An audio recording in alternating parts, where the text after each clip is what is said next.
¿Alguna vez leíste una parte de la Biblia que te hizo cerrar el libro por un segundo y decir, ¿en serio, Dios? ¿Por qué esto está aquí? Esa sensación de shock, de confusión total. Hoy vamos a hablar de una de esas historias, la de las hijas de Lot. Esa vez que, después de que su ciudad fuera destruida por fuego y azufre, terminaron emborrachando a su propio padre para acostarse con él. Y de esa relación nacieron dos naciones. Es perturbador, es incómodo.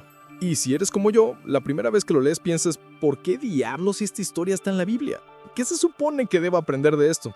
Porque no es una anécdota random, no es un chisme antiguo. Está aquí por una razón profundísima. Y si solo nos quedamos con el shock, nos estamos perdiendo el mensaje completo.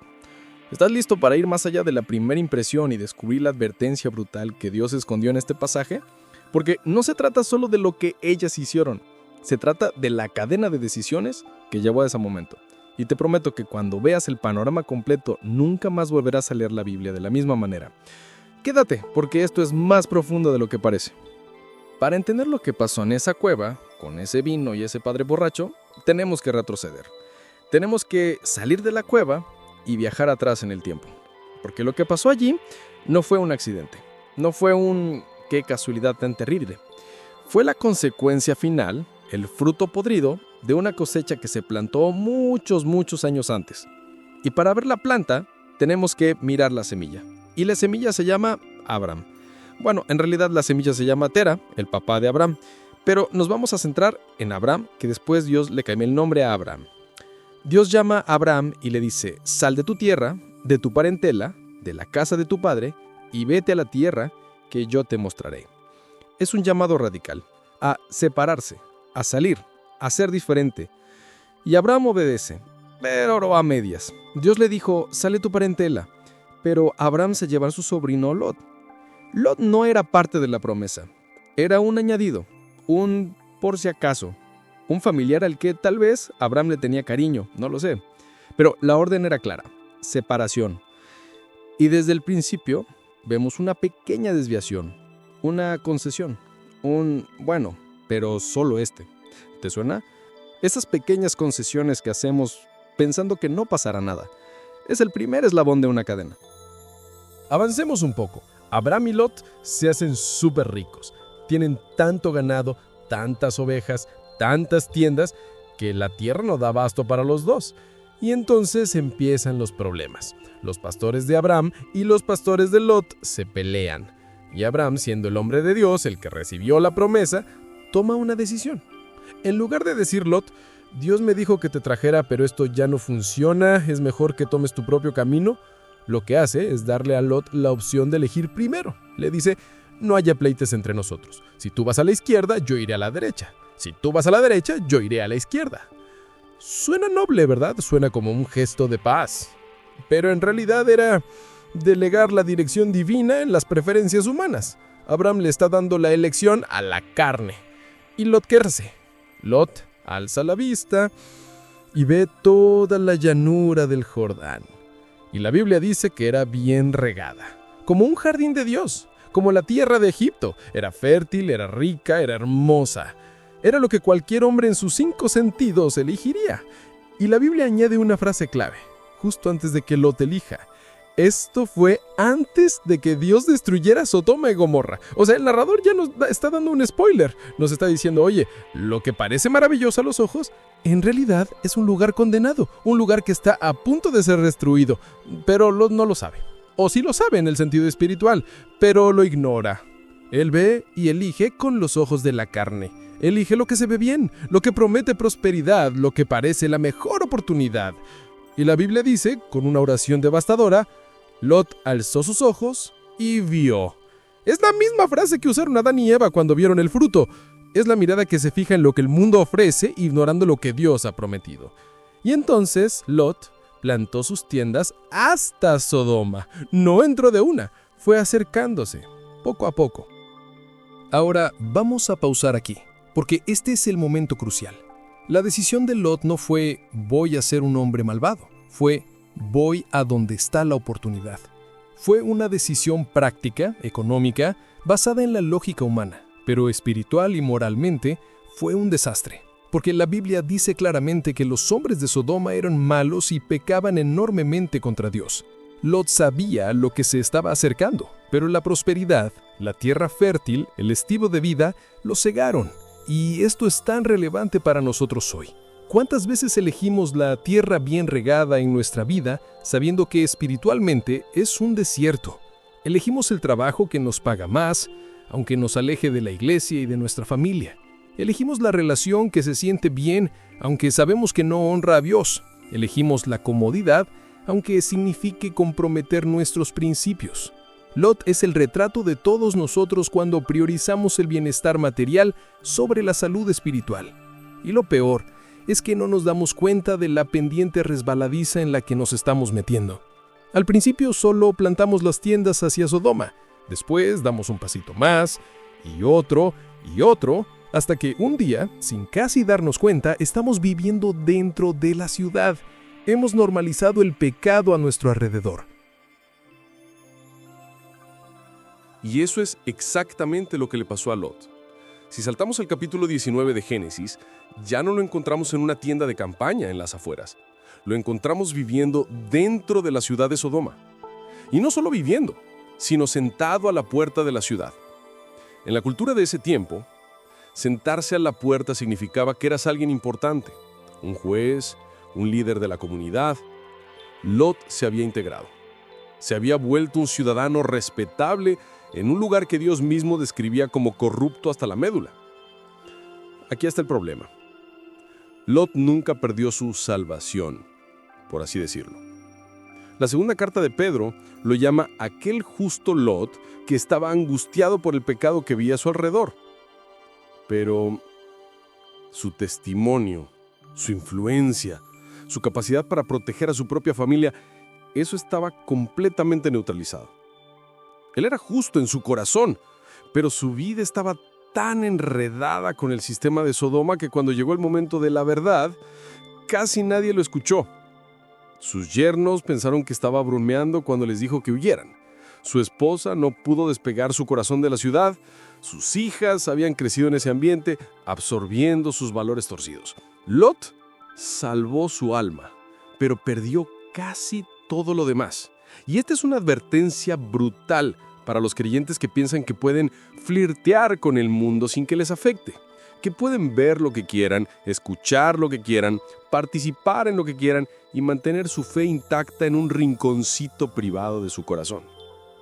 Lot es la prueba de que no es así. El mundo te moldea, te corrompe y te debilita aunque tú sigas creyendo en Dios. Llega el momento del tribunal. Los ángeles llegan a Sodoma y Lot los recibe. Hay que aclarar algo. La hospitalidad en el desierto era un asunto serio y Lot hizo lo correcto al proteger a sus invitados. Eso muestra que todavía tenía un sentido del bien y del mal. Pero fíjate en lo que pasa después. La gente de Sodoma, todos los hombres de la ciudad, rodean la casa y exigen que Lot saque a los extranjeros para conocerlos. Es un eufemismo para una violación. Es el nivel más bajo de depravación. Y Lot, en un acto que nos deja perplejos, sale y les dice: «Hermanos míos, os ruego que no hagáis tal maldad. Os suplico, tengo 2 hijas que nunca han conocido varón, os las sacaré fuera y haced con ellas como bien os pareciere». ¿Lo pillas? Lot, el justo Lot, ofrece a sus propias hijas vírgenes a una turba violadora. Es inimaginable, es repugnante. ¿Cómo pudo hacer algo así? Aquí vemos la corrupción total de la moral de Lot. Vivir en Sodoma había distorsionado tanto su brújula moral que en su mente estaba haciendo lo menos malo. Pensó: la violación de huéspedes bajo mi protección es una falta imperdonable contra las leyes de la hospitalidad, pero la violación de mis hijas es un mal menor. Su sentido del bien y del mal estaba completamente retorcido. Se había acostumbrado tanto al pecado de la ciudad que su reacción no fue de una indignación santa, sino de un cálculo perverso. Esto es a lo que lleva la convivencia con el pecado. No es que dejes de creer en Dios, es que tu moral se contamina hasta el punto de que no puedes distinguir entre lo que es de Dios y lo que es una abominación. Empiezas a negociar con el mal, y esa es una lección aterradora. Los ángeles lo salvan. Sacan a Lot, a su esposa y a sus 2 hijas de la ciudad. Le dicen que huyan a los montes y que no miren atrás. Sabemos lo que pasó con la esposa. Se convirtió en una estatua de sal. Su corazón se había quedado en Sodoma. Su amor por el mundo, por la vida que llevaba, por sus posesiones, por su estatus, fue más fuerte que su obediencia a la palabra de salvación. Es otra consecuencia. Pero Lot y sus hijas logran llegar a un pueblo pequeño llamado Zoar. Y luego, por miedo, Lot decide salir de Zoar y refugiarse en una cueva en los montes. Y la Biblia dice que era una cueva, no una casa, no una ciudad, una cueva. El que había elegido la llanura más fértil, la ciudad más rica, ahora termina sin nada, viviendo en una cueva. Es la bancarrota total. Ha perdido todo. Su esposa, sus yernos, su hogar, sus bienes, su estatus, todo. Solo le quedan sus 2 hijas. Y es en este contexto de pérdida total, de desesperación, de aislamiento, cuando ocurre el evento del que hablamos al principio. Las hijas de Lot están en esa cueva con su padre. Han perdido a su madre, han perdido su hogar, han perdido cualquier esperanza de un futuro normal. En la cultura de ese tiempo, una mujer sin marido y sin hijos estaba condenada a la pobreza y la irrelevancia. No había seguro social. Su futuro dependía de un hombre. Y ellas, en su mente, llegan a una conclusión terrible. Dicen, nuestro padre es viejo y no queda ningún hombre en la tierra que se case con nosotras.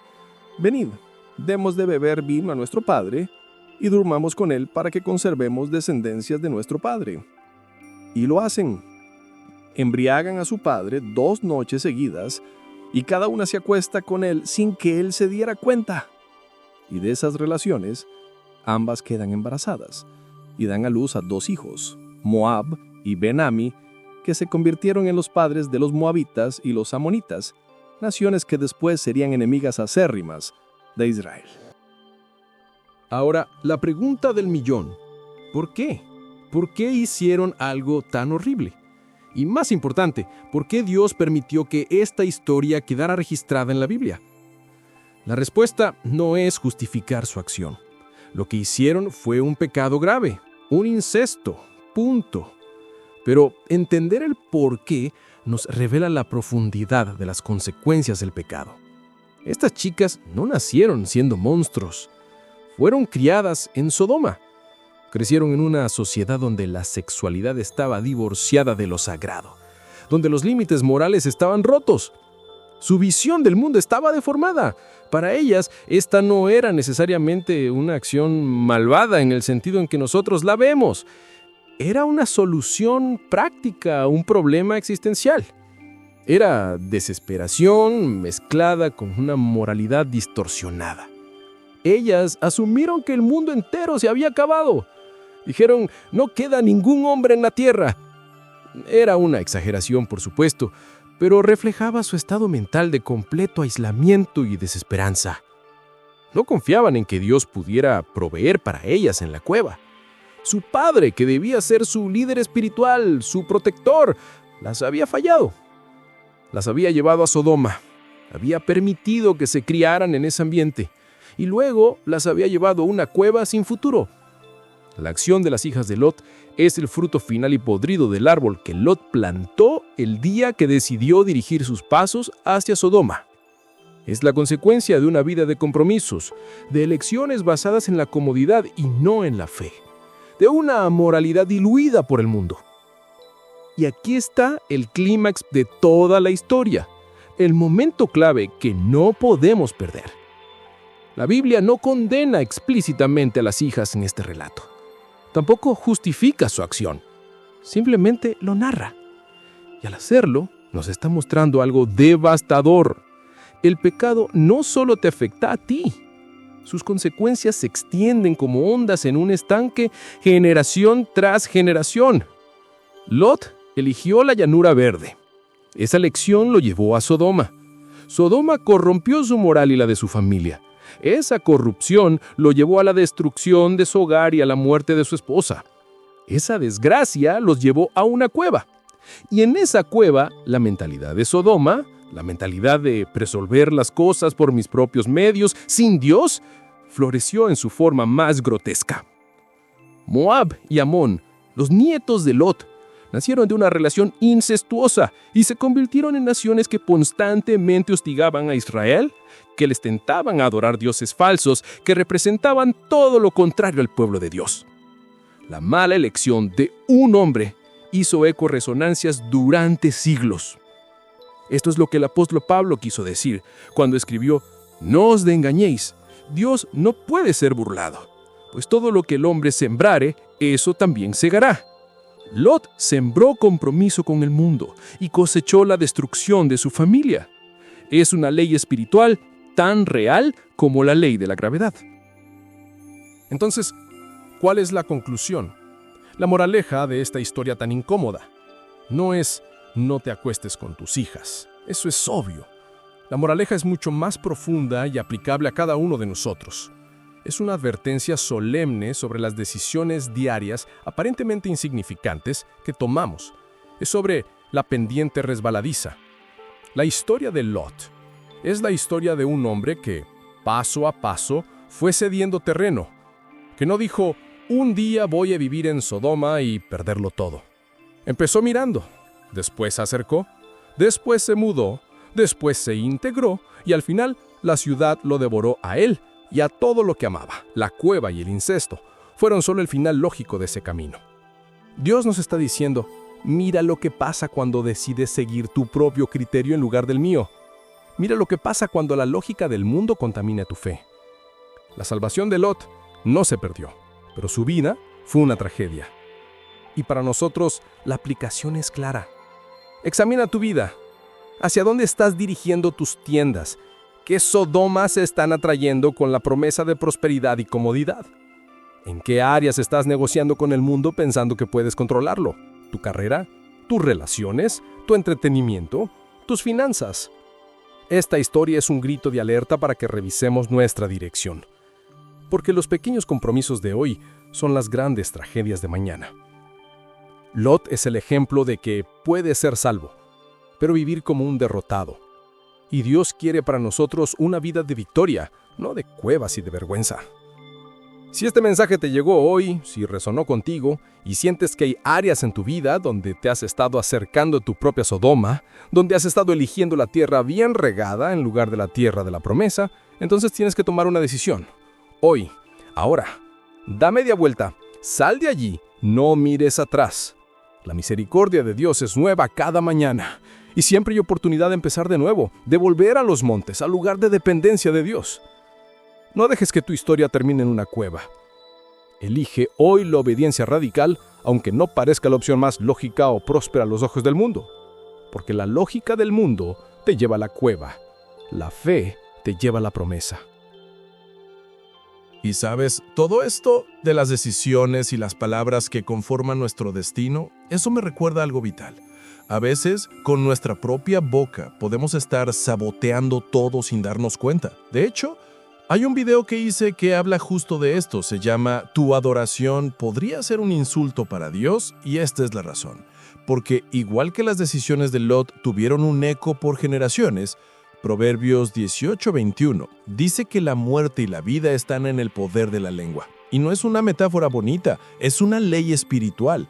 En ese video no solo hablamos de eso, sino que te muestro la evidencia científica de cómo tus palabras alteran tu cerebro, las frases más peligrosas que muchos repiten sin pensar, y la fórmula bíblica para literalmente reescribir tu historia con el lenguaje de Dios. Si el tema de hoy te impactó, este otro video es el siguiente paso obligatorio. Te va a abrir los ojos. Tu boca es un instrumento de creación.